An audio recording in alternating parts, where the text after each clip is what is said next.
कोणतं आलं वाटतं?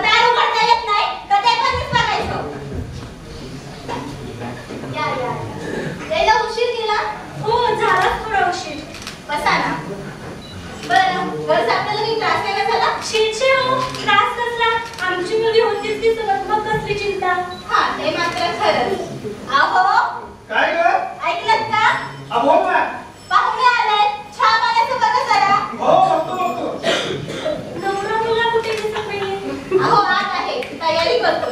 पहिलीच वेळ आहे ना? अहो दाखवण्याची. काय? म्हणजे आमच्या बंड्याला दाखवण्याची पहिलीच वेळ आहे ना? बंड्या ये रे बाहेर.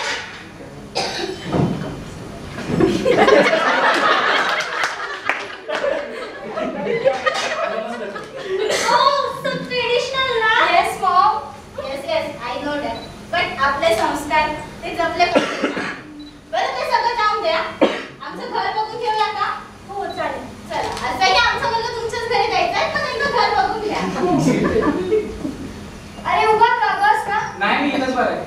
बरं मग अजून सांग काय शिकलायस तू? MBA झालोय. MBA? वा छान. पण हे बघ कसं आहे ना आमच्या घरी लग्नानंतर माणसं चुलत सांभाळतात. त्यामुळे आताच काय तू विचार कर. बरं स्वयंपाक वगैरे येतो ना तुला? नाही. तसा माझा बाबा शिकवेलच तुला मग तरीही थोडंफार तरी यायला.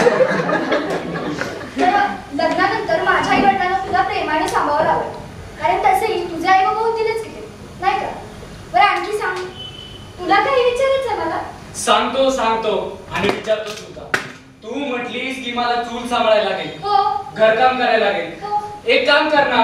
काय? आपण देवाकडे अजून एक गोष्ट मागू. मूल पण मला जन्माला घालता येऊन दे ना. काय? म्हणजे तेही मी चोख पर पाडेन. पाहिलं ना मंडळी काय जमाना आलाय.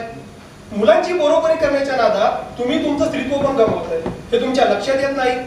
अहो निसर्गाने ती जबाबदारी तुमच्यावरच का दिली त्याचा तरी कधी विचार करा. केवळ पुरुषांना स्त्रियांच्या आज्ञेत ठेवून तुम्ही जर पुरुषांची बरोबरी करून पाहत असाल तर ते खूप चूक आहे. हा पण मी असं अजिबात म्हणत नाही की तुम्ही नोकरी व्यवसाय करू नका. ते कराच पण ते करताना तुमचं स्त्रीत्व पण जपा. एवढंच मला म्हणायचं आहे.